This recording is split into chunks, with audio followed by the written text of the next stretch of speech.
안녕하세요. 저는 약술논술 수업을 하고 있는 국어과 선화희라고 합니다. 반갑습니다.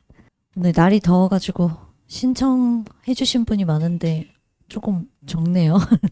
그래서 대신에 오늘 오신 걸 후회하지 않으시게 제가 진짜 필요한 정보들을 좀 드릴게요. 네. 저는 대치 세정에서 수업을 하고 있고, 대치에서 15년 넘게 아이들 고3 입시를 수업을 하고 있습니다. 제가 원래 양력 얘기를 잘 안 하는데, 오늘은 조금 해드리려고 해요. 약술 논술이 일반 논술과 다른 이유를 알고 계실까요? 모르시죠? 일반 논술하고 약술 논술은 차이가 좀 있습니다.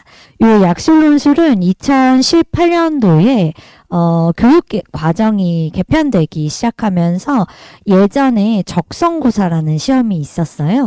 그게 3등급에서 한 5등급 정도 사이에 있던 친구들이 자원을 좀 뽑기 위한 전형이었는데 한 60문제 정도 국어랑 수학을 객관식으로 거의 아이들 취업 준비할 때 인성적성 시험 보는 것처럼 그렇게 보는 시험이 있었습니다.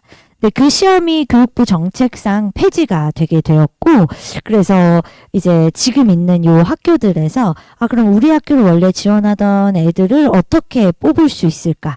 얘네가 계속해서 우리 학교를 지원하게 할 수 있는 방법이 뭐가 있을까를 좀 고민하다가 새롭게 전형을 개발하게 됐어요. 그게 이 약술 논술입니다. 당시에 적성고사를 보던 학교들이 지금 현재 약술 논술 보고 있는 학교들 중에 보건 계열 있는 학교들은 대체로 적성고사를 보던 학교들이에요. 그 중에서도 적성고사 지원율이 제일 높았던 학교가 가천대입니다. 그리고 가천대는 당시에 적성고사 인원들이 되게 많아서 좋은 자원들을 좀 선별해서 뽑았었는데 그 자원을 모두 잃게 생겨서 2018년도부터 돈을 들여서 연구팀을 만들었고요. 그 연구팀에서 이 약술 논술이라는 전형을 개발하고 지금 현재의 문제 유형들을 개발하게 됐습니다. 제가 그 2018년도부터 그 약술 논술 개발 전형위원이었고 제가 국어과 유형은 개발을 참여해서 1차 TF팀에서 연구팀장으로 참여를 했습니다. 그래서 지금 현재 약술 논술 수업을 하고 계시는 많은 선생님들이 계실 텐데 실제 약술논술 수업을 하시던 선생님이거나 혹은 약술논술에 대한 어떤 물론 학습 연구를 하시긴 하겠지만 다른 타 선생님들보다는 그래도 제가 어쨌든 그 선생님들보다는 조금 더 출제자의 눈에서 혹은 학교에서 원하는 바를 좀 더 잘 말씀드릴 수 있지 않을까라고 생각을 합니다. 그 다음에 그 적성고사를 보던 학교들이 몇 개 학교 있다고 말씀드렸잖아요. 제가 이 약술논술을 개발할 때 연구팀원이 된 이유는 제가 그 적성고사 출제위원이었어요. 그래서 몇 개 학교 적성고사를 실제 제가 출제를 했고 그걸로 시험을 치르고 있었고 그러다 보니까 다른 학교들은 사실상 연구팀을 운영할 정도의 어떤 여력이 되지는 않았었고요. 가천대가 이 유형을 만들어내서 그 적성고사가 폐지되기 전년도부터 모의논술의 형태로 이 시험 유형을 테스트하면서 유형을 좀 바꿔가기 시작했습니다. 그래서 나머지 학교들 지금 여기에 보시면 제가 요거 만들어 드렸잖아요. 요렇게 비포 형태로 접힌 거 봉투 안에 있으실 거예요. 이게 5회 약술논술 시험을 치르는 학교의 전부를 제가 정리를 한 거예요. 아직 교육부에서 정리되거나 교육청에서 정리된 자료가 없어요. 오늘 이것만 그래도 가지고 가셔도 좀 일정을 보시거나 내용 파악하시기에는 좀 도움이 되실 건데요. 여기에서 몇 개 대학을 제외하고 중위권 대학인 학교들은 제가 적성고사 출제를 참여를 했던 학교들이라 가천대 유형을 그대로 따라갑니다.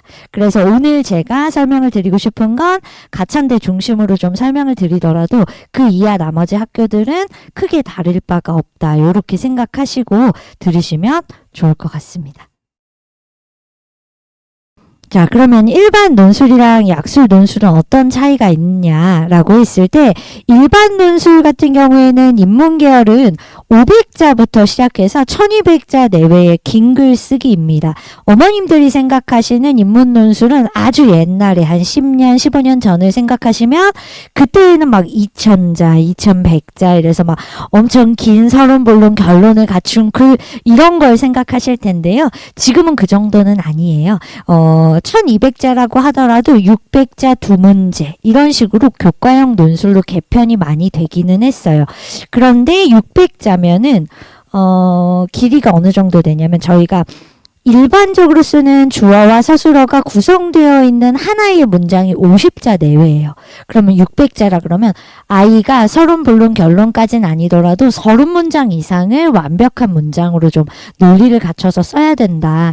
그게 만약에 1000자 이상이 되는 긴 글쓰기인 경우에는 50문장 이상을 써야 됩니다. 사실상 좀 어렵죠. 추론이나 사고력을 요구하는 문제들이 좀 많고요. 그런데 약술 윤술 같은 경우에는 단답형이에요. 일단 타깃 자체가 다릅니다. 인문 논술하고 타깃 자체가 다르기 때문에 단답형이면서 그 다음에 일반 내신에서 쓰이는 서술형 문장 정도, 한두 문장 정도 50자에서 100자 이내로 구성이 되어 있습니다. 그래서 좀 차이가 있습니다. 실시대학이 올해는 총 16개 대학입니다. 작년에는 강남대랑 국민대가 신설이 됐었어요. 그래서 강남대랑 국민대는 사실상은 작년이 첫 시험이었기 때문에 그 시험을 치르고 난 뒤에 유형에 대한 연구가 다시 돼서 아마 올해는 조금씩 보정된 깨끗한 문제들이 나올 거라고 예상을 해요. 그 다음에 올해 동덕여대가 새로 신설이 돼서 2등급 때 친구들이 교과나 종합으로 지원할 수 있는 학교들이 좀 있게 됐다. 이렇게 좀 말씀을 드릴 수 있을 것 같고요. 그 다음에 밑에 보시면 한국공학대, 기술교육대, 외대, 홍익대, 고대 이렇게는 수리만 있습니다. 수리만 있습니다. 그래서 지금 보시는 거에 보시면은 그 조금 진한 색으로 되어 있는 곳은 인문이 없고 수리만 있는 학교들입니다. 약술논술 전형을 대략적으로 좀 설명을 드리자면 보시면은 가천대는 논술 100 전형입니다. 논술 100이라고 하는 건 교과가 들어가지 않는다는 얘기예요. 그 다음에 강남대 보시면은 80에 20, 교과가 20% 정도. 그 다음에 고대나 국민대도 논술 100이고요. 넘어가 보면은 뭐 상명대 교과 10, 수원대 교과 20, 요 정도 교과는 10에서 20%가 대부분입니다. 그리고 보시면은 최저가 있는 학교들도 사실 높은 학교들 제외하고는 많지는 않고요. 가천대 한 개 3등급입니다. 동덕여대 올해 신설됐는데 2합 6 정도 되고요. 삼육대는 작년에는 없었어요. 작년에는 최저가 없었는데 올해 국수 영탐 중에 1개 중에 3개 이렇게 생겨났습니다. 그리고 보시면 나머지는 수능 최저가 거의 없습니다.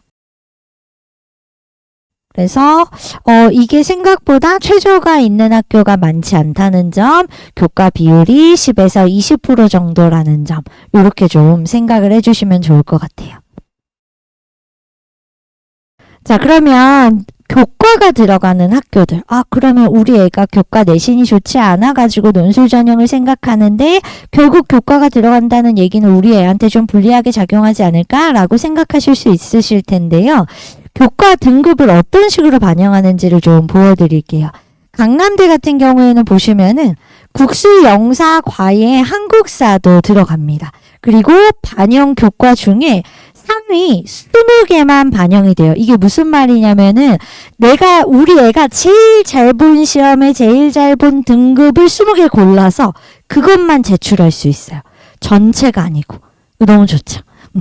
그 다음에 보시면은 진로 선택 과목을 3과목 선택해서 진로 과목 3개를 넣을 수 있어요. 대부분 진로 과목 A 등급 주시잖아요. 요런 거. 그 다음에 수원대 같은 경우에 교과별 상위 등급 5과목만 반영해요. 이런 식으로. 그래서 교과 비율이 사실 10%든 20%든 크게 아이들한테 감점 요소가 되지는 않는다. 이렇게 보시면 될 것 같아요. 이 내용은 제가 오늘 드린 슬라이드에 다 들어있기 때문에 한 번씩 보시면 될 것 같고, 특징만 좀 보여드리는 거예요. 상위 4과목이라든지 아니면 교과별로 2개를 추가 반영할 수 있다든지 한국사 중에 상위 12과목만 낼 수 있다든지 이런 식으로 구성이 되어 있다. 그래서 교과 비율에 대해서 고민하지 않으셔도 된다. 논술 점수가 훨씬 중요합니다. 논술 전형 일정이에요. 보시면은 요거 표에 보면 수능 전 학교가 3학교 있습니다. 수능 전 학교. 을지대, 상명대, 서경대 있습니다. 을지대 같은 경우에는 보건 계열이 있기 때문에 아이들 입장에서는 사실 내신이나 교과를 준비해서 가기에는 좀 높죠. 간호대학이 있기 때문에. 그 다음에 보건과학대학교. 보건과학 계열은 뭐 치의생이나 뭐 이런 부분들 치대 쪽에도 있고 물리치료학과 이런 것들도 있죠. 스포츠 재활학과 요새 많이들 선호하는 과이기도 하고요. 그래서 이런 보건 계열들 학교들이 있기 때문에 수능 전에 보는 학교들 중에서 어느 학교가 좀 중심이 되느냐 요것들도 좀 확인을 해주셔야 되는데 날짜를 보시면 10월 16일, 17일이에요. 10월. 그러면 아이들 입장에서는 수능이 한 달 남은 입장에 사실 좀 부담이 될 수 있어요. 그래서 요 시기에 아이들이 준비를 그럼 언제까지 해야 되느냐. 9월 말까지는 저희가 이제 끝내야 된다. 이렇게 보시면 될 것 같아요. 그래서 을지, 상명, 서경 같은 경우에는 시험 일자가 좀 빠르기 때문에 요거를 좀 기준으로 봐두시는 게 필요하다. 자, 뒤에 보시면은 수능 이후에 보는 학교들이에요. 근데 날짜를 한번 보시면 수능일이 11월 19일입니다. 목요일이죠. 수능 끝나고 금요일 지나면 토요일부터 시험입니다. 논술은 원래 수능 끝난 그 주 주말부터 시작이에요. 이건 인문 논술도 그렇고 뭐 다른 수리 논술도 마찬가지인데 약술 논술도 마찬가지입니다. 수원대는 자연히 21일, 22일 이런 식으로 되어 있어요. 그래서 사실상 수능 끝나고 바로 시험을 치르기 때문에 작년에도 수원대는 그랬거든요. 그래서 그렇기 때문에 아이들이 수능을 기점으로 했을 때 수능 끝나고 논술을 준비해야지. 요거는 사실상 좀 어렵다고 보시면 된다. 그래서 10월 말까지 저희가 시즌이 시즌 4까지 10월 말까지가 마무리가 되고 그 다음에 수능 끝나고 파이널이 시작이 되는데 시험이 시험 보기 전에 10월 말까지의 과정이 올해 거 시험에 나올 수 있는 문항들을 기준으로 하기 때문에 10월 말까지만 잘 따라와 준다면 크게 무리는 없을 것으로 보인다. 이렇게 좀 말씀드리고 싶습니다. 뒤로 점점점 넘어가면 올해 동덕여대 신설됐는데 11월 28일에 시험을 봐요. 그러면 수능이 19일날 끝났는데 28일이니까 한 일주일 넘게 아이들이 좀 학습할 시간이 있습니다. 오늘 드린 거에 다 있어요, 어머님. 여기에도 있고 제가 드린 슬라이드에 내용이 다 들어가 있습니다. 그 다음에 보시면은 가천대가 모집 인원이 제일 많았잖아요. 가천대가 이 약술 논술을 맨 처음 개발했던 학교라고 아까 말씀드렸다시피 그렇다 보니까 모든 학교가 가천대를 피해서 시험 날짜를 잡습니다. 그래서 매년 가천대가 시험 일자를 제일 먼저 발표해요.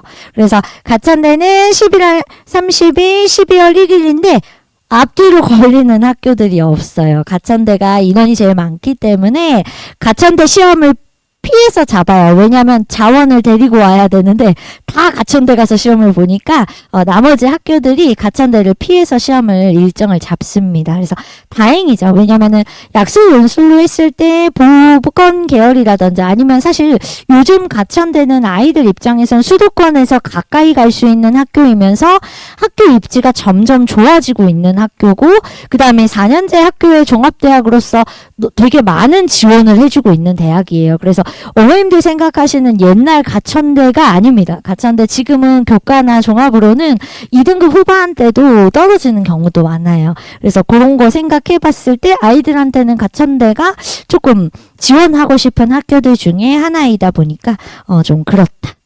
자, 그 다음에 국민대 한신대가 날짜가 겹치기는 하는데 저는 이게 자원이 다르니까 상관이 없다고 생각을 합니다.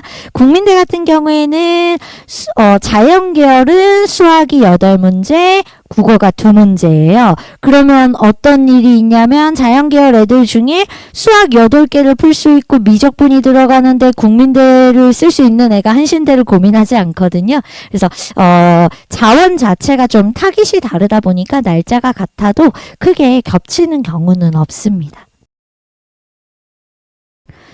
요 좀 밝아서 안 보이는데 제가 드린 요 표예요.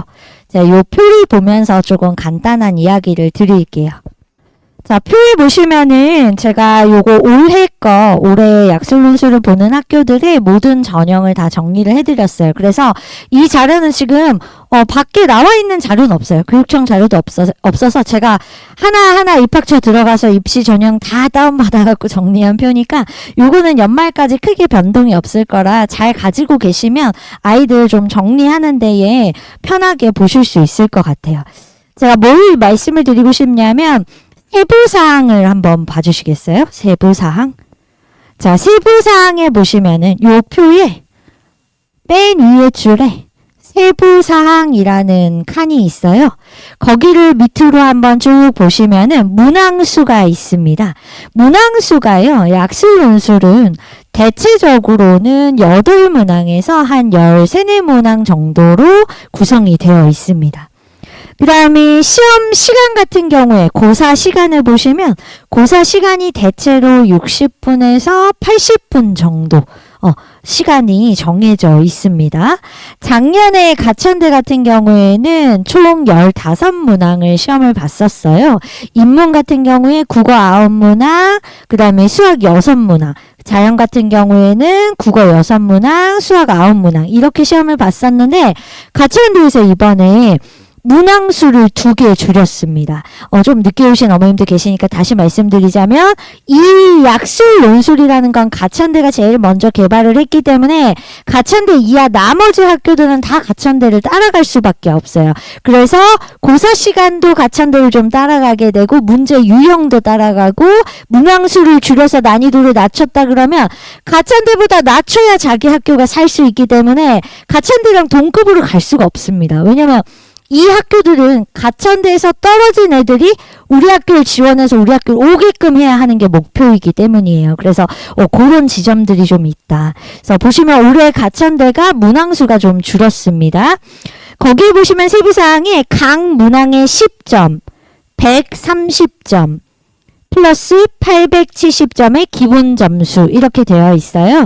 무슨 말이냐면은 논술 1000점 만점이라고 했을 때 논술 100전형인데 870점은 기본 점수예요. 그 다음에 가점 방식입니다. 감점이 아니에요. 130점 준 다음에 거기에서 감점을 하는 게 아니고요. 가점 방식으로 맞은 문항에 대해서만 점수가 배부가 됩니다.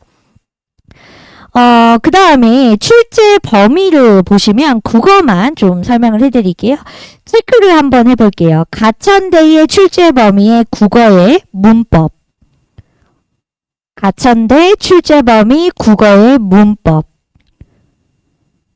자, 그 다음에 국민대 인문계열 국어의 국어, 문학, 독서라고 되어 있는데요. 국민대는 문법이나 언어와 매체를 포함하지 않는 출제범위라고 공시를 해놓고 작년에 처음 개설됐다고 말씀드렸잖아요. 작년 시험에 예상 문제 문법이 출제가 됐습니다. 그러니까 국민대는 여기서 얘기하는 국어는 공통국어예요. 저희 15개정 1학년 때 아이들 의문의 변동이나 단어, 문법 요소 했던 부분은 넣겠다는 얘기입니다. 그래서 국민대도 문법을 준비를 해야 된다.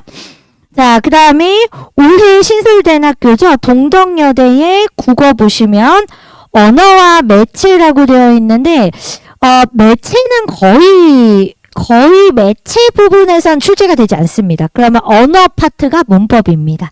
문법 출제될 거고요. 그 밑에 보시면은 3.6대에도 화법, 작문, 문학, 독서, 문법 이렇게 들어가 있습니다. 문법. 그 밑에 상명대, 국어, 언어와 매체 들어가 있죠. 언어. 매체는 나오지 않습니다. 언어, 문법입니다. 그 다음에 을지대, 문학, 독서, 언어와 매체라고 되어 있는데 언어, 문법입니다. 자, 그럼 이제 문제가 생기죠. 우리 애는 화작인데 어떻게 하죠? 이런 문제가 생겨요.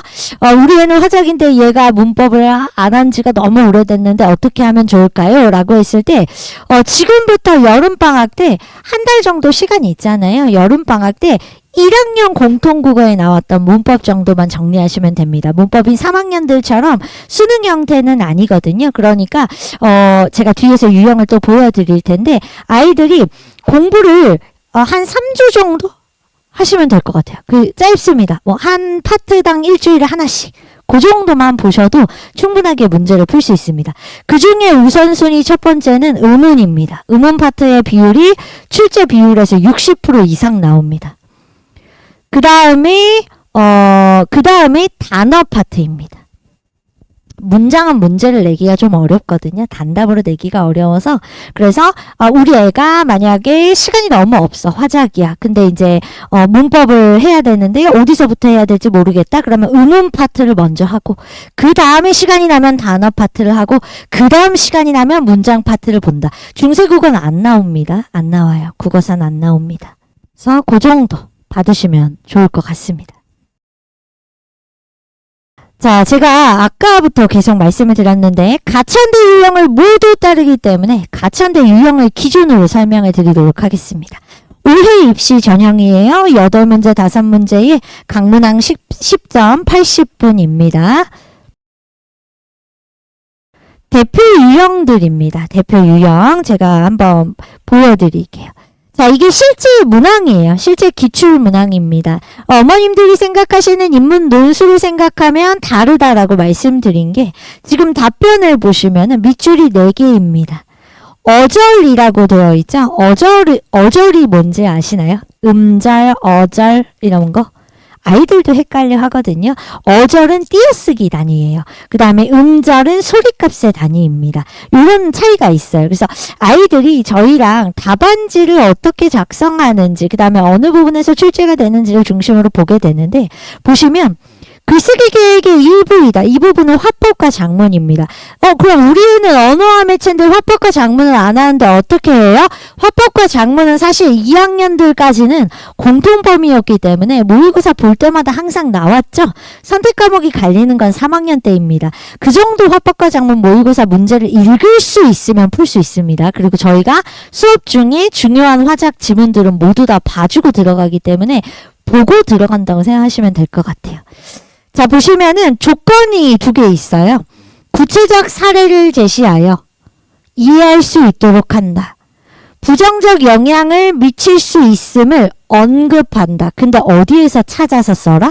제시문에서 문장을 찾아서 첫 어절, 마지막 어절을 써라. 이라고 되어 있어요. 가천대 아까 문항당 10점이라고 말씀드렸잖아요. 그러면 1번하고 2번이 있습니다. 1번, 2번이 각각 5점씩입니다. 배점이 좀 커요. 가천대는. 부분 점수 없습니다. 부분 점수 없어요. 조금 힘들죠. 만약에 이 4칸 중에 첫 어절은 맞췄는데 마지막 어절을 못 맞추면 5점이 날아가는 거예요. 이런 부분들이 있습니다. 자, 그 다음에 보기와 조건형. 요게 요즘 가천대가 가장 좋아하는 유형입니다. 뭐냐면 애들이 이렇게 단답형으로 찾아 쓰라고 하니까 너무 빠르게 키워드를 찾아 쓰고 사유가 전혀 없다. 아이들이 좀 생각할 시간이 없다. 이런 어떤 판단이 좀 있었어요. 그래서 조금씩 어려워지는데 작년부터 조건형이 생겼거든요. 그래서 보시면은 어떠 때문이다. 혹은 무엇으로 12자 이내로 6자 이내로 아이들한테 답안을 너무 빠르게 급하게 문제 키워드만 작성하도록 하는 것이 아니고 조건별로 맞춰서 쓸 수 있도록 조건을 좀 주고 있습니다. 그래서 정답 작성의 조건을 구체적으로 제시해서 독서 영역에서 보기와 조건형의 문제가 됩니다. 근데 보시면 알겠지만 뭐뭐기 때문이다. 5글자잖아요. 12자 이내로 쓰라고 했으니까 제가 찾아야 되는 건 5글자 내지 6글자의 핵심어입니다. 제시문에서. 그래서 사실상 아이들이 부담이 없어요. 만약에 공부를 하고 들어간 상태인데 처음 보는 지문이다 라고 하는 비율이 거의 10%도 안 됩니다. 학교마다 조금씩 다른데 뒤에 다시 설명드릴게요. 그래서 문장을 전부 다 혹은 키워드를 전부 다 제시문에 있는 걸 찾아 쓰는 문제이기 때문에 아이들이 사유하거나 추론해서 문장을 작성하지 않아도 된다는 특징이 있습니다. 그 다음에 요 도표형도 요즘 좀 자주 나와요. 채점하기에 용이하기 때문에 요런 문항이 많이 나오고 특히 삼육대, 상명대, 수원대는 요거를 너무 좋아하고요. 수원대는 10문제 출제하면 10문제 중에 3문제는 도표형입니다. 그래서 요런 특징이 좀 있습니다. 그래서 비교 도표형인데 보시면 키워드를 작성하는 형태로 되어 있습니다. 요거는 어휘 문제인데요. 어휘 문제인데 보시면 보기에 고의, 과실, 주의, 의무라는 4개의 개념어가 들어가 있고요. 그 4개의 개념어를 문맥에 맞게 넣어라예요. 사실 4개를 제시해주고 4개를 작성해라라고 하는 거기 때문에 아이들이 크게 어렵진 않습니다. 요 유형은 재작년 출제 유형이긴 했는데 어휘 문제가 다시 또 나올지는 모르겠어요. 다만 핵심어가 됐기 때문에 어휘 문제로 출제를 한 거잖아요. 그러면 아마 이게 괄호형 형태로 문제가 나오게 되겠죠. 다음은 이제 보기 사례형 문제입니다. 이게 아이들이 모의고사 풀 때 3점짜리 문제잖아요. 가장 어려워하는 거. 그러면 이 사례가 뭐가 나올 줄 모르는데 어떻게 공부를 합니까? 라고 했을 때 가천대는 EBS 연계 교재에 있는 사례를 그대로 갖고 옵니다. EBS 문제에 보시면은요, 4번 문제에 3점짜리가 사례형 문제로 거의 대부분 들어있어요. 특히 사회나 과학 계열 지문 같은 경우 경제 그래프라든지 과학기술 지문이라든지 이런 부분들이 사례형으로 문제가 많이 실려 있어요. 그럼 그 사례를 그대로 가져오는데 발췌를 하고 인용을 하고 약간의 수정을 주는데 예를 들면 A회사, B회사가 이러이러했다라고 본문에 나와 있으면 그거를 여기에 가져올 때 갑 회사와 을 회사는 요 정도의 수정입니다. 그래서 사례 내용을 한번 보고 들어가기 때문에 아이들한테는 사실 어느 정도 연계교재의 수업을 열심히 들었는가 그 다음에 훈련을 했는가에 따라서 요 지문에 대한 부분이 좀 다르게 느껴질 수 있을 것 같아요. 문제를 보시면 사례를 이해한 내용이다라고 해서 여기는 사례예요. 그리고 이 사례를 제시문에 있는 걸 갖고 분석한 내용을 여기다 적어주는 거예요. 무슨 말이냐면 사례를 얘가 생각하지 않아도 돼요. 사례를 이해하거나 사례를 적용해서 추론하거나 이건 안 해도 돼요. 해줘요. 대신에 괄호형으로 어떠한 부분이 들어가는데 어떻게 이걸 볼 수 있는지. 근데 이게 제시문에서 찾아 쓰시오예요. 그래서 대체로 핵심어를 기준으로 하고 있기 때문에 아이들 입장에서 사례를 분석하는 추론까지도 안 가도 됩니다. 그래서 이렇게 문제가 좀 구성되어 있습니다. 공통적으로 산문은 현대소설, 현대수필, 현대극순의 빈도곡, 고전소설, 고전수필, 고전극의 순서입니다.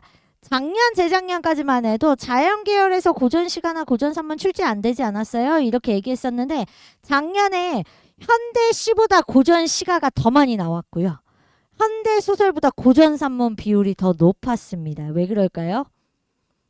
아이들이 이제 약술 논술이 생긴 지 몇 년 됐어요. 한 3, 4년 정도 됐는데 처음에는 요 전형을 잘 모르다가 이제 막 알기 시작해서 지원이 많아지니까 변별도를 좀 줘야 되거든요. 그래서 고전시가나 고전산문이 자연에서도 나옵니다. 자연에서도 나옵니다.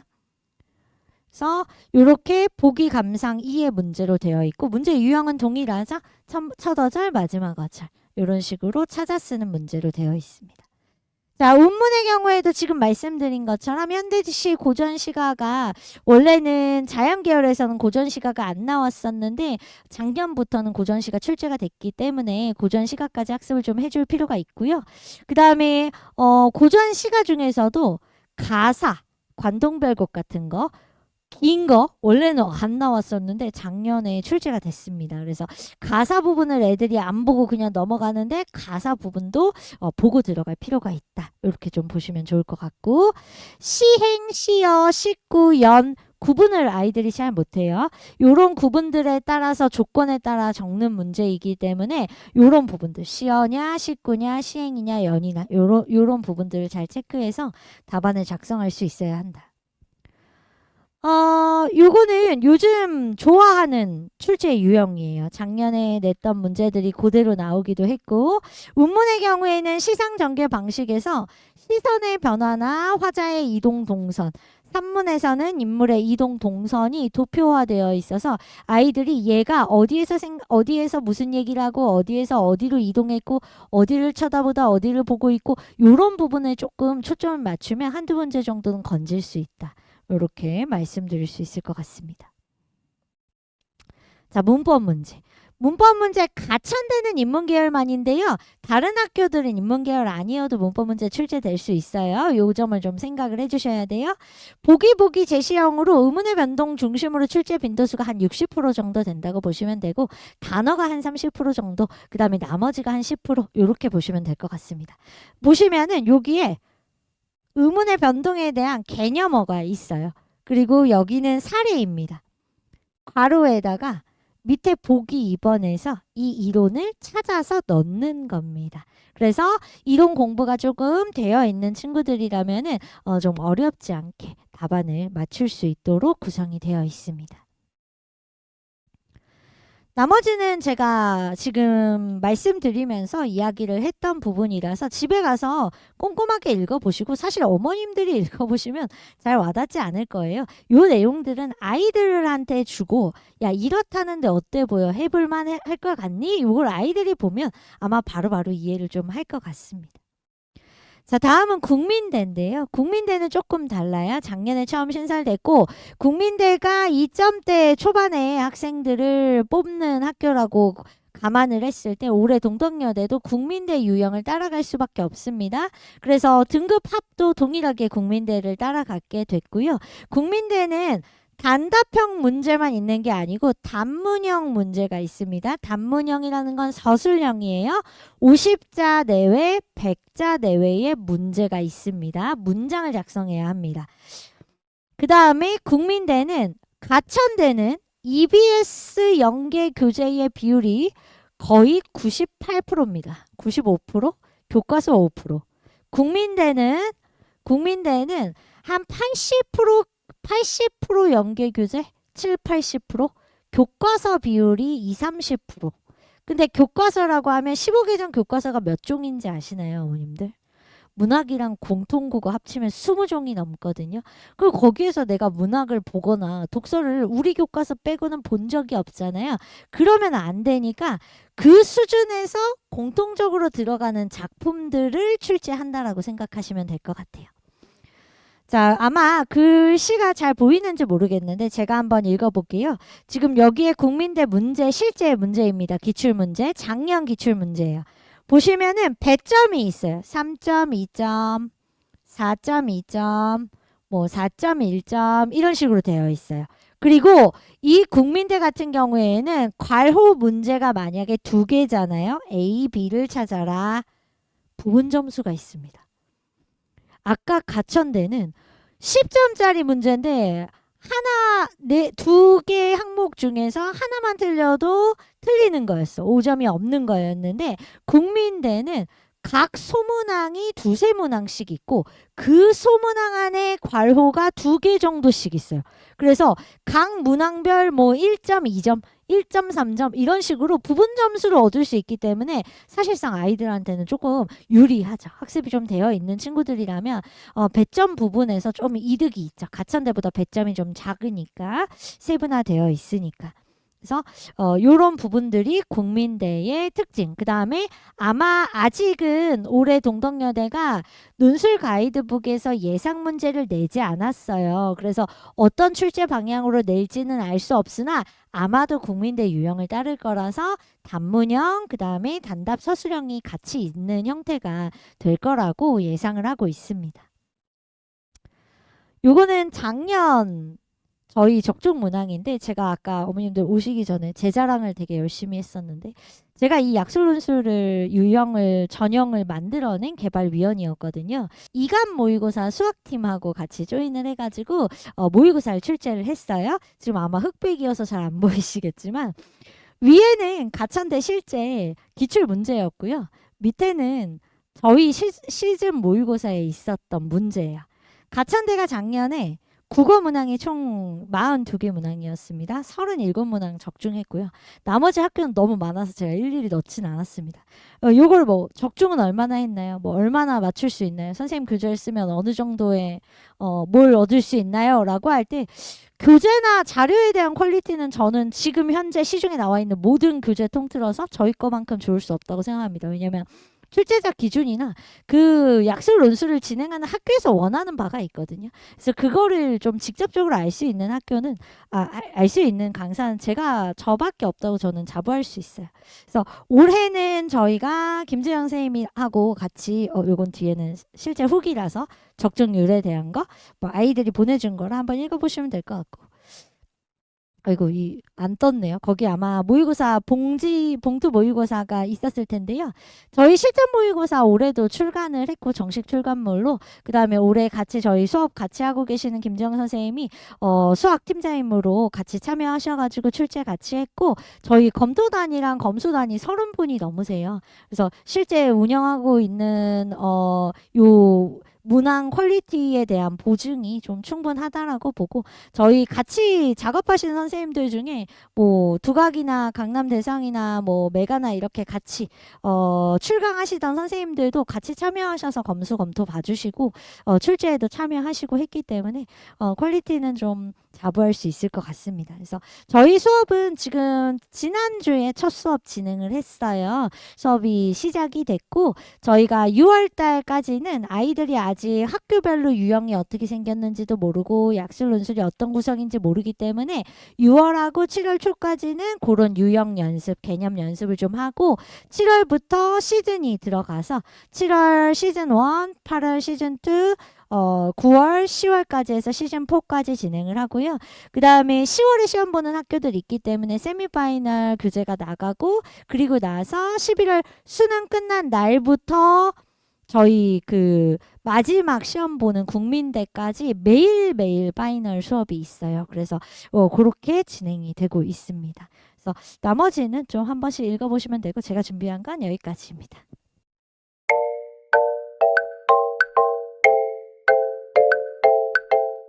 네, 인사부터 드리겠습니다. 저 약술형논술 수학 파트 강사 김진영이라고 합니다. 일단 제가 누군지 모르실 것 같아가지고 가볍게 소개를 넣어놨는데요. 이제 세정 출강하고 있고요. 항림학원 출강하고 있고 올해 두각이랑 710 대치까지 출강 예정으로 있습니다. 이전 경력으로는 자사고였던 이제 이대부고 그리고 대성고 교사 출신이고요. 그렇기 때문에 EBS 사전 검토를 계속해 왔습니다. 저희의 시험은 앞에서 선아희 선생님께서 이야기를 해주셨겠지만 수능 특강과 수능 완성에서 나오는 시험이에요. 그래서 그거 사전 검토 출신위원이구나라고 보시면 됩니다. 그래서 열심히 분석하고 있고요. 뒤에 이제 이야기 드리겠지만 문제도 직접 많이 만들고 있습니다. 그래서 양력은 여기까지 가볍게 설명을 드리고요. 속도를 좀 높여볼게요. 약술논술에서 공통적인 건 다 드러내겠습니다. 다 드러내고 수학 파트 관련된 이야기만 드릴 거예요. 그래서 공통범위 서술평가가 되어 있는데요. 다른 거 말고 밑에만 보시면 됩니다. 국민대 고대세종만 미적분 출시됩니다. 국민대랑 고대세종만. 인문계도 출제되나요? 안 돼요. 자연계만 미적분 출시됩니다. 그리고 나면 그 위쪽에 슬쩍 봤더니 괄호 열고 문항수상이 보이시죠? 그래서 그 외 대학은 문제수의 개수가 달라요. 자연은 훨씬 많고요. 인문은 훨씬 적고 이렇게만 보시면 돼요. 수능 최저 기준은 설명 잘 해주셔서 최저 기준 거의 없다고 보시면 되고요. 학교 내신 반영도 낮습니다. 이거 좀 이따가 학교로 예제를 들어서 작년에 몇 점대가 어떻게 갔는지 설명을 드릴게요. 그리고 출제 범위 수능 특강 수능 완서인데요. 일반 수리 논술이랑 다릅니다. 그래서 지금 제가 건네 듣기로 밑에 수리 논술 설명을 듣고 오신 분들 계시다고 하는데 뒤쪽에 제가 일부러 그 첨삭지를 실어놨어요. 그래서 그거 보시면 좀 이해가 가실 겁니다. 표는 예쁘게 정리해 놓았고요. 요거는 이제 약술 시행되는 학교들만 넣어놨다라고 보시면 되고, 요 화면에선 안 보이는데 아까 어머님들이 받으신 거에서는 음영 처리된 세 군데가 체크되어 있으실 거예요. 거기가 아까 설명드렸던 우리 수능 이전 대학교입니다. 수능 이전 대학교. 그래서 상명, 을지, 그리고 한 군데 더 서경까지 이렇게 품어주시면 되고요. 왼쪽 편에 보시면은 학교 이름 앞쪽에 이렇게 별참 들어간 거 있어요. 요거 보건계열 뽑는 학교들입니다. 별참 들어가 있어요. 보건계열 뽑는 학교입니다. 왜 말씀을 드리냐면 많이 물어보세요. 보건계열 쓰고 싶은데 어디 학교 써야 되냐라고 하면은 자, 그 중에서 겹치는 거 볼게요. 우리 을지는 수능 이전인데 보건계열 있죠. 그쵸? 쓰시는 게 좋습니다. 보건계열을 생각하고 계시면은 을지를 노리시는 게 좋아요. 자, 수능 이전의 아이들의 상태를 잠깐만 설명을 드리자면 이미 한번 겪으셨을 거예요. 6월 모의고사 봤죠? 우리 아이들 가기 전에 화이팅 넘쳤잖아. 걱정 마 엄마. 괜찮아. 갔는데 그날 밤에 말이 없죠. 채점했니? 대답이 없어. 괜찮아? 대답이 없어. 그쵸? 경험하셨잖아요. 수능도 그래요. 아이들이 한번 겪고 잠깐 좌절 겪었다가 이제 쭉 지나가면서 10월 정도 되면 엄마, 근데 내가 생각을 했더니 을지까지는 어떻게 정시로 갈 것 같아. 이래가지고 시험을 보러 안 가요. 그래서 을지 같은 경우에는 수능 이전에 실시되고 최저가 없기 때문에 소위 말하는 내가 수시납치 당할까봐 보러 안 가는 정도가 좀 심하다라고 보시면 돼요. 반대로 말하면 그 빈틈을 노리면 학교 붙을 수 있어요. 그래서 을지 보건계열은 그런 쪽으로 가져가시면 좋고요. 좀 이따가 이제 취업 도는 것도 설명을 드릴 건데요. 서경대가 수능 이전에 또 있어요. 서경도 마찬가지입니다. 실제 응시율이 굉장히 떨어져요. 그래서 서경도 응시를 하면 일단 붙을 확률이 높다. 그럼 상명도 그 전에 있는데 왜 말씀을 안 하세요? 라고 하면 상명은 특징이 있어요. 시험 문제의 형태가 약간 다릅니다. 수학이. 그래서 그 형태 설명을 좀 드려야 돼서 잠깐 뒤로 넘어갈게요. 시험 유형이 크게 두 가지예요. 단답이냐, 단답 서술이냐. 근데 그 중에서 방금 말씀드린 상명대학교는 단답형 학교예요. 그리고 어머님들이 제일 관심 갖고 있는 학교 중에 하나 국민대도 단답형이에요. 뭐예요? 라고 하면 답만 쓰면 돼요. 답만 쓰면 되니까 서술 안 해도 되잖아요. 너무 좋죠. 간이에요. 계산 실수 나면 끝나는 거예요. 그래서 우리 친구들이 시험 시간이 길지가 않아요. 국어랑 수학 다 합쳐서 시험을 봐야 되는데 그 와중에 계산 실수 안 날 리가 거의 없잖아요. 그러면 이제 좀 불리한 학교라고 보시면 돼요. 그럼 걔네 두 개 빼고 나머지는 다 이쪽에 속해요. 단답 서술형이에요. 그래서 과정을 서술해야 되는 학교들인데요. 대신에 여기는 과정을 보기 때문에 답이 좀 틀려도 부분 점수를 가져갈 수 있습니다. 그래서 이 차이가 있어요. 화면이 속상하네요. 굉장히 속상하네요. 잘 보이시죠? 그쵸? 여긴 안 보이지만 어머님들 건 잘 보이시죠? 그쵸? 네. 그 물음에 보시면 이거 찝으면 사실 좀 그런데 보시면 여기 구하 시오 이렇게만 되어 있는 거 보이시죠? 여기 단답형 학교들의 특징이에요. 그래서 위쪽에 보시면 이게 국민대 기출문제거든요. 그래서 단답형 학교는 이렇게 소문항으로 큰 문제를 소문항으로 배분한 다음에 걔네 점수만 놓고 과정 점수는 아예 안 줍니다. 그래서 내가 1번, 2번, 3번 중에서 3번만 맞아요. 그럼 3번 점수만 가져가는 거예요. 2.3점 이렇게 가져간다고 보시면 되고요. 같은 학교로 상명대 있었잖아요. 근데 상명대 같은 경우에도 1번, 2번, 3번에 이렇게 배점이 나가 있어요. 근데 상명대의 특징은 앞에서랑 다르게 얘는 사실 요 3번을 풀기 위해서 1번, 2번을 구하는 과정이거든요. 그래서 3번의 배점이 제일 큽니다. 이렇게 생겼구나 라고 보시면 되는데요. 그 뒤부터 아예 문제 형태가 달라요. 보시면 가천대요.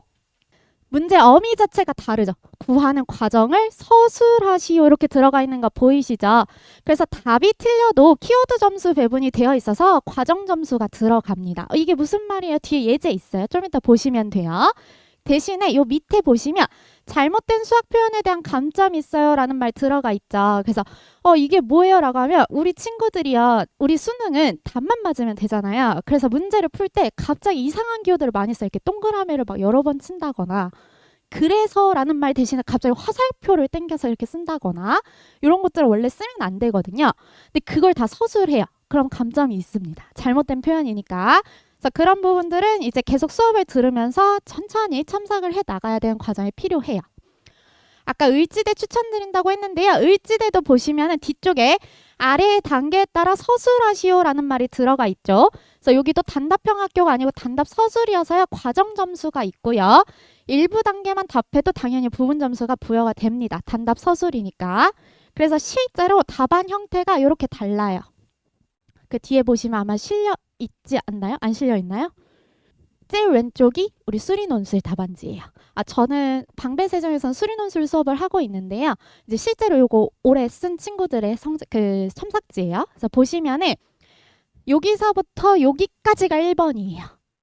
그래서 애들이 이제 1번을 풀 때 이만큼 쓰는 건데 이 크기가 B4예요. 아까 어머님들 받으셨던 큰 거 있죠? 그 사이즈에 요만큼씩 써야 된다라고 보시면 되는데 우리 친구들이 볼 시험은 단답 서술은 요 정도.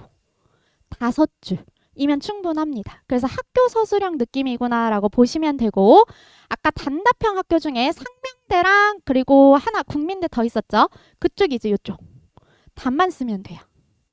아예 문제 스타일이 다르죠. 그래서 우리 친구가 조금 이제 답 맞추는 건 잘할 수 있는데 과정 쓰는 꼼꼼함은 없다 하시면 이쪽을 좀 품으셔야 되고 계산 실수가 좀 많다 하시면 이쪽으로 가셔야 돼요. 여기서 추가 설명만 드릴게요.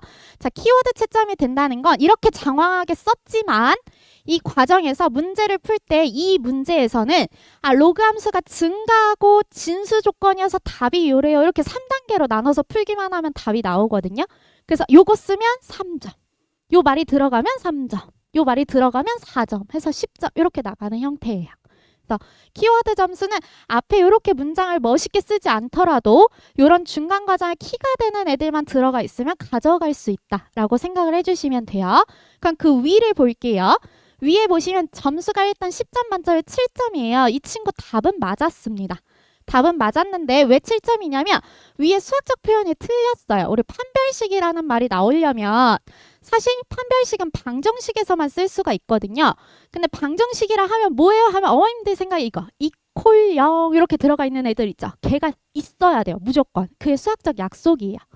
근데 보시면은 그 말이 없어요. 요 앞에.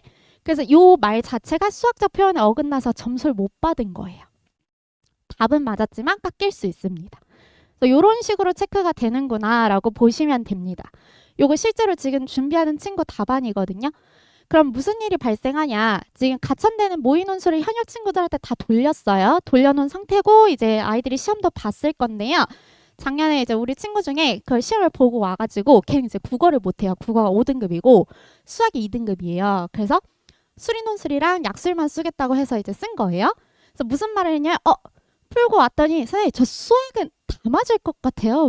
국어 반만 맞으면 저 이제 가천은 붙으니까 안 쓸래요 이랬거든요. 그래서 채점을 했더니 답은 다 맞았어요. 그래서 기다려보자 이랬어요. 근데 그 작년 기준으로 수학이 90점 만점이었는데 아이가 42점이 나온 거예요. 왜일까? 라고 했더니 답만 맞았어요. 과정이 다 털린 거예요.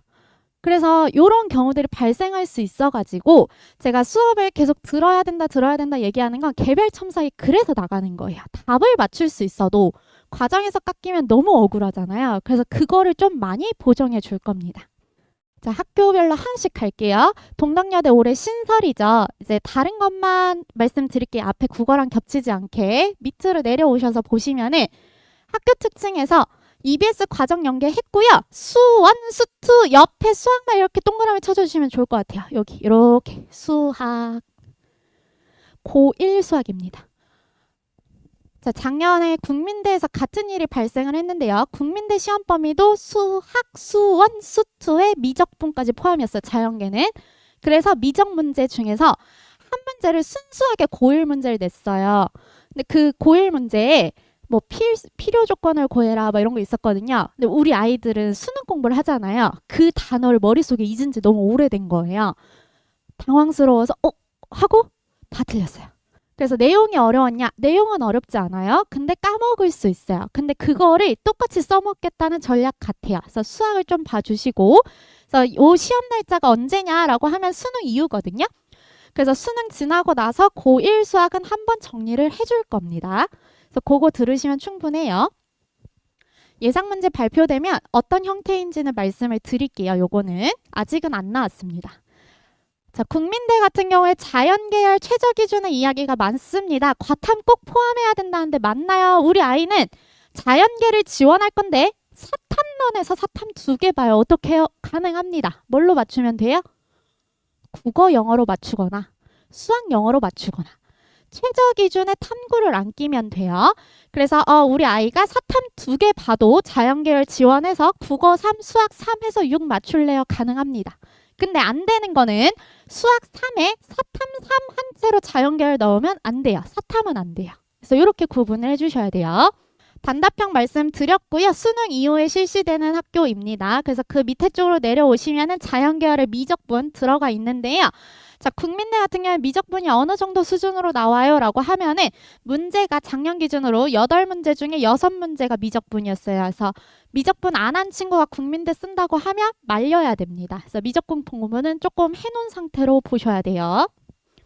또 여기서 그런 질문 하시거든요. 미적 공부를 했는데 성적이 안 나와서 이제 9월 모의고사부터 확통으로 응시를 바꿨고 수능도 확통으로 봐요. 그러면 이 친구 국민대 쓰면 안 되나요? 라고 물어보세요. 미적 공부가 되어 있어서 상관없어요. 그건 상관이 없어요. 아이가 풀 수 있냐만 보시면 돼요. 풀 수 있냐. 응시 영역은 상관이 없어요. 그래서 그렇게 구분을 해주시면 됩니다. 일부러 가지고 왔는데요. 진짜 속상하네요. 그쵸? 잘 안 보이죠? 표에서 오른쪽에서 세 번째? 네. 제 걸로는 빨간색으로 이렇게 해놨는데요. 지금 보시면 여기가 최종 경쟁률이에요. 그래서 작년에 말이 많았어요. 국민 썼더니 처음 보는 게 80몇 대 이게 말이 됩니까? 라고 하시는데 최저를 못 맞춰요. 그래서 최저 털리고 실제 응시한 애들 다 털어내면은 요 정도가 된다. 그래서 18대 1, 16대 1 요 정도 나오거든요. 그래서 보통의 학종이랑 별반 차이 없다. 그래서 모든 전형의 비율이 비슷합니다. 그렇지만 그 왼쪽 편에 쭉 당겨서 보시면은요. 여기 정가운데 이런 말이 들어가 있죠. 고1 수학 개념을 다시 점검하세요 라는 말 들어가 있죠. 이거 제가 쓴 말이 아니에요. 요거 국민대에서 올해 논술 가이드북에 실어놓은 말입니다. 자, 그 위쪽으로 갈게요. 그 위에 보시면 표가 있는데요. 표 중에서 수능 특강 말고 수능 기출이 하나 있죠. 모의고사 기출 하나 껴있죠. 그러면 국민대 쓰는 친구들은 평가원 공부도 해야 되나요? 라고 물어보실 수 있는데 괜찮습니다. 저 문제는 수능 특강의 대표 기출 문제로 실려 있던 애예요. 다시 말해서 수능 특강 문제를 잘 보면 돼요. 거기에 기출 문제가 단원별로 하나씩 실려 있거든요. 그 중에 하나였어요. 수능 완성도 마찬가지입니다. 완성도 유형별로 대표 기출이 하나씩 껴 있어요. 걔네는 봐야 된다는 얘기예요. 그래서 그렇게 이해를 해주시면 돼요. 가천대 이야기 많이 해주시는데요. 딱 하나 우리 클라우드 공학 미모집합니다. 그래서 클공은 이제 더 이상 모집을 안 하는 거니까요. 아예 전형이 없다고 보셔야 되고요. 그 밑에 쪽으로 내려올게요. 그러면 두 번째 보시면은 제가 일부러 보건계열 다 써놨어요. 그래서 저런 데를 뽑더라 라고 보시면 되고요.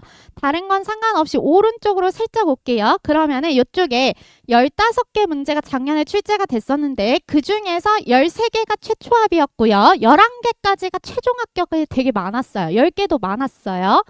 그래서 요 정도 합격선이었구나 라는 걸 기억을 한 채로 다음 페이지를 보시면요. 요렇게 점수가 하나 보일 거예요. 그럼 여기서도 마찬가지로 오른쪽에서 두 번째 칸 앞에 두 자리만 쭉 따보시겠어요? 앞에 두 자리만. 그럼 1011, 1011 이렇게 나오죠. 그게 맞은 개수예요. 우리 붙은 아이들을 맞은 개수. 그래서 예를 들면 여기 106이요 이러면은 10. 10문제 맞은 거예요. 15개 중에. 그러다 보니까 가천대 입장에서 15개를 내도 10개에서 11개 정도의 합격선이 나오니 아이들 괴롭히지 않고 차라리 한 문제씩 빼는 게 낫지 않겠어요? 그래서 한 문제씩 빼고 출제를 하겠다 한 거예요. 자, 그렇게 놓고 나서 보면 무슨 생각이 드셔야 되냐면 세상에 문항수 줄어들었는데 애들 지원고는 똑같아요. 그러면 문항의 난이도는 자연스럽게 올라가겠죠. 그래서 그 걱정을 했는데 입학사정관님이 이번에 가이드 영상을 직접 찍으셨어요. 걱정하지 말라고 유지한다고 합니다. 난이도는 유지할 예정이래요. 라고 하지만 제가 말씀을 드리는 거는 한 문제 정도는 어려운 게 나옵니다. 무조건 수학은 작년에도 그랬고 올해도 그럴 거예요. 이유를 물어보시면 딱 하나의 이유밖에 없어요. 관심도가 달라졌어요. 이전에 가천대를 생각하는 거와 요즘의 가천대가 좀 다르다고 보시면 됩니다. 가천대 하는데 어머님들이 나 가천대 우리 때는 없었는데 이런 얘기 하시거든요. 경원대학교 아시죠? 경원대입니다. 경원대가 길병원이랑 합쳐진 게 가천대예요. 그래서 가천대가 그쪽 라인이구나 라고 보시면 돼요. 요 밑에 쪽에 보시면은 제일 밑줄에 정확한 용어 기호 많이 사용해야 된다고 써있죠. 그래서 요것 때문에 과정 점수가 있구나 라고 보시면 돼요. 자, 상명대학교 처음부터 말씀드렸는데요. 여기가 이제 교과 10이 들어가요. 그래서 요거 이제 교과 안내를 드리고자 하는데요. 작년에 저희 수업 들었던 친구 중에 이제 요 주변 고등학교예요. 요 주변 일반 고등학교 출신이고 내신이 5.7입니다. 그래서 그 친구를 이제 대학을 어떻게든 보내야 되니까 1학년 때부터 꼭 쭉 끌고 온 친구거든요. 그래서 대학을 보내야 되니까 이야기를 하다 보니 수학 꽤 잘했거든요. 계속 전 내신이 그런 줄 몰랐어요. 왜냐면 수학 내신이 보통 2였어요. 근데 종합 내신이 5.7, 다른 게 얼마나 엉망이에요. 그래가지고 야, 너 큰일 났다. 너 진로 선택은 좀 됐냐 할 때 진로 선택은 그래도 A, B 나온대요. 그래서 그래 그럼 한 20개 뽑아보자. 뽑았어요. 근데 한 3점대로 나오는 거예요. 바로 올라가죠. 5.7에서. 아까 선아인 선생님께서 잘 본 거 20개만 들어간다 했잖아요. 그 학교거든요. 수학 잘한다 했잖아요. 그래서 약술 6개 썼는데 그 친구 상명대 장학생으로 붙었습니다. 밑으로 쭉 내려가시면요. 상명을 많이 쓰는 이유 중에 하나는 유일하게 약술학교 중에 교직이수 가능한 전공이 많습니다. 다만 아까 처음에 말씀드렸죠. 수능 이전 실시이기 때문에 우리가 아무리 꼬셔서 넣어도 아이가 보러 안 갈 수 있는 학교구나라는 것도 가지고 가셔야 돼요. 수능 이전 실시입니다. 최저가 없어서 아이들 마음속에서 조금 먼 학교예요. 자, 서경대입니다. 서경대도 많이 물어보시는 것 중에 하나가 서경대는 예체능 쪽 아닌가 이 얘기 많이 하세요. 근데 왜 가요? 라고 하시면 여기 밑에 또 써놨어요. 우리 미래융합으로 두 개 나눠서 뽑는데요. 그 중에 아이들이 관심 있어 하는 거 경찰행정을 뽑습니다. 그래서 경찰행정이 있고요. 공공행정 아동청소년도 있고요. 그리고 융합대학 중에 하나가 아트앤테크놀로지 여기 있어요. 이게 뭐예요? 라고 물어보시는데 우리 그 박물관 가구 디자인 뭐 이런 거 하는 친구도 이쪽 나온다고 합니다. 근데 아까 그 상명대 장학생 있잖아요. 그 친구 여기 광탈했거든요. 예비도 못 받았어요. 이거 더 어렵나요? 아니요. 편식 공부가 불리해요. 국어사 수학사잖아요. 동일한 비중으로 나오기 때문에 좀 불리합니다. 상명은 국어가 2문제, 수학 8문제였어요. 그래서 그 친구는 수학을 잘하니까 그렇게 붙은 거고 여기 같은 경우에 사잖아요. 그래서 편식 공부하는 친구들은 좀 떨어집니다. 그 뒤에 보시면 제가 오늘 말씀드린 모든 학교 중에 추가 합격률이 제일 높습니다. 최종 예비번호 보이시죠? 논술은 원래 1명에서 2명 빠지면 굉장히 많이 빠진 거거든요. 근데 지금 보시면 22명, 31명 이렇게 많이 빠지죠. 그래서 충원율이 높기 때문에 올해 우리 아이 꼭 대학 보내야 된다라는 생각이 드시면 여기는 품으셔야 돼요. 꼭. 그리고 나서 이제 국어랑 별도로 어머님들 많이 문의 주신 한국외대입니다. 이제 제가 생각하기에 순수 약술 학교, 그리고 순수 수리논술 학교 사이에 있는 학교들 중에서는 국민 동덕 한국외대 이렇게 3군데라고 생각을 하고 있거든요. 그래서 그 3군데 중에 하나인데요. 외대 글로벌 같은 경우에는 올해 최저 기준이 좀 바뀌었어요. 작년에는요, 1합 3에다가 한국사를 꼈었어요. 근데 웬걸 한국사 공부를 애들이 더럽게 안 해요. 안 붙어요. 그래가지고 그걸 없애고 2합 6으로 변경되었습니다. 서울 캠퍼스 말씀드릴게요. 서울 캠퍼스 보시면 2합 3이죠. 근데 걔가 2합 4로 바뀌었거든요. 그럼 서울 캠퍼스에 약술로 들어갈 수 있는 과가 뭐가 있어요? 2개밖에 없어요. 랭귀지 앤 AI 그리고 AI 융합 2개밖에 없어요. 자연계열은. 근데 추천드리지 않습니다. 우리 아이가 2합 3 맞출 수 있는데요. 2합 4 맞출 수 있는데 맞출 수 있죠. 거기 쓰는 애들 다 맞출 수 있어요. 두 번째, 맞추고 나서 깠더니 논술 점수 100점입니다. 넣는 순간 다 맞아야 돼요. 그래서 아이가 다 맞을 수 있으면 써볼 수 있지만 그게 아니고서야는 쓰기 조금 그렇고요. 그리고 당연하게도 충원이 돌지 않습니다. 그래서 선택하는 게 글로벌 캠퍼스예요. 그래서 서울 캠퍼스 말고 글로벌 캠퍼스 같은 경우에는 어떠냐라고 물어보시면은 일단 결론부터 말씀드리면은 준비시키셨으면 좋겠어요. 외대 글로벌은 제가 오늘 가져온 학교 중에서 수시 등급이랑 정시 입결이랑 차이가 제일 많이 나는 곳이에요. 그래서 우리 아이가 여길 수시로 붙었다고 해서 정시로 갈 수 있을 거란 착각을 하시면 안 돼요. 여기 정시로는 굉장히 높아요. 방금 전에 서경이었잖아요. 우리 친구가 국어에는 조금 자신이 없다. 수학은 잘하는데 하면 여기를 쓰셔야 돼요. 편식 공부하는 친구들은.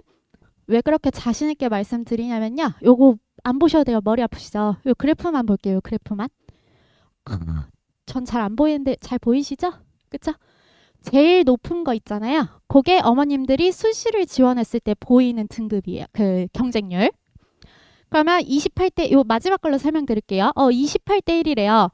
근데 그렇게 했더니 작년 같은 경우에 수능 등급을 미충족한 애들을 쳐냈더니 갑자기 11대 1로 뚝 떨어져요.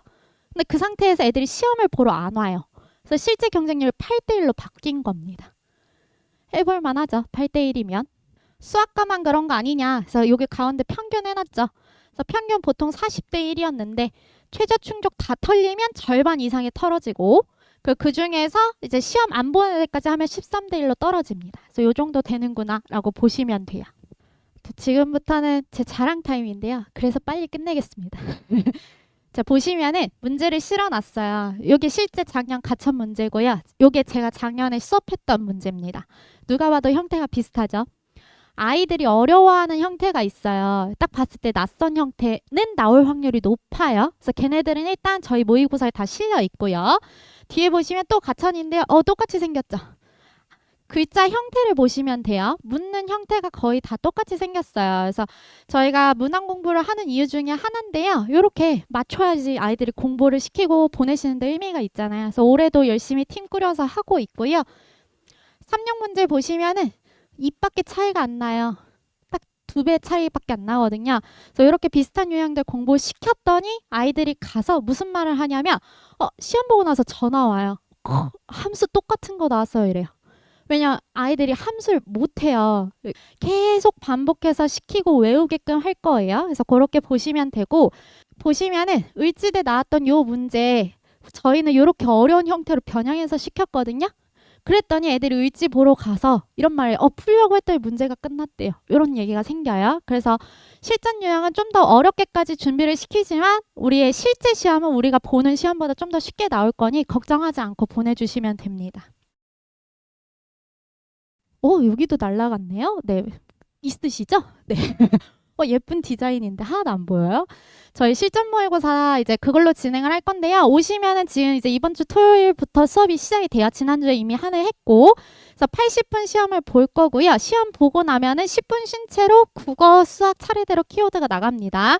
이렇게 했더니 어머님들이 지난주에 제일 많이 문의 주신 거 수학 개념 까먹었는데 어떻게 해요? 라는 문의를 굉장히 많이 주셨어요. 해설할 때 그 문제를 풀 수 있는 키워드와 그 문제 개념은 다 나가요. 다 나가고 플러스 과제지가 나갑니다. 과제지는 저희 시험은 전체 단원이 다 나오는데요. 과제지는 제일 처음 첫 단원부터 첫 수별로 나가요. 그래서 아이들이 순서별로 다시 한번 개념을 정리할 수 있게끔 나가고 플러스 첨삭 중요하다고 말씀드렸죠. 시험지 첨삭은 당연하고요. 과제지 첨삭도 해드립니다. 그래서 그렇게 나가고 있구나 라고 보시면 될 것 같습니다. 플러스 이제 저는 매일차 복습 영상 나가고 있고요. 오늘 설명의 영상도 제가 구워서 다시 보내드릴 거예요. 그래서 영상 보시면 되고 오늘 설명의 영상은 이제 자녀분들한테 밥 먹을 때 옆에서 틀어주시면 돼요. 이런 저녁 있다는데 관심 있냐 이렇게 틀어주시면 되고요. 개인별 첨삭 및 피드백은 당연히 나갑니다. 그래서 아까 처음 보여드렸던 답안 피드백은 당연히 나가고요. 플러스 저희가 중간중간 특강을 칠 때가 있어요. 그래서 특강 피드백은 어머님들한테 이렇게 간담 첨삭으로 나가게 돼요. 그리고 채팅방 운영하고 있는데 요거는 원래 작년에 안 했거든요. 우리 부끄러움 많은 친구들이 선생님한테 질문 직접 못하겠다고 하셔가지고 카톡방을 익명으로 열어놨습니다. 그래서 요거 타고 들어오셔서 그냥 사진 올리면 제가 계속 풀어서 올려주거든요. 그리고 어머님들도 들어오셔도 됩니다. 어머님인 걸 감추고 들어오시면 돼요. 애들이 질문 안 하거든요. 부모님이 계시면. 그래서 그냥 익명으로 들어오셔서 전형에 대해서 궁금한 거 있으시거나 아니면 학교에 대해서 궁금한 거 있으시면 이 통로로 질문을 주시면 좋을 것 같아요. 수강생 후기예요. 다른 거 말고 그냥 그냥 집에 가셔서 요 밑줄 친 것만 이렇게 한 번만 봐주셔도 충분할 것 같습니다. 그래서 열심히 하고 있으니까요. 믿고 보내주시면은 이렇게 합격증 여러 개 받을 수 있게끔 끝까지 데리고 가겠습니다. 오늘 귀한 시간 내주셔서 감사합니다.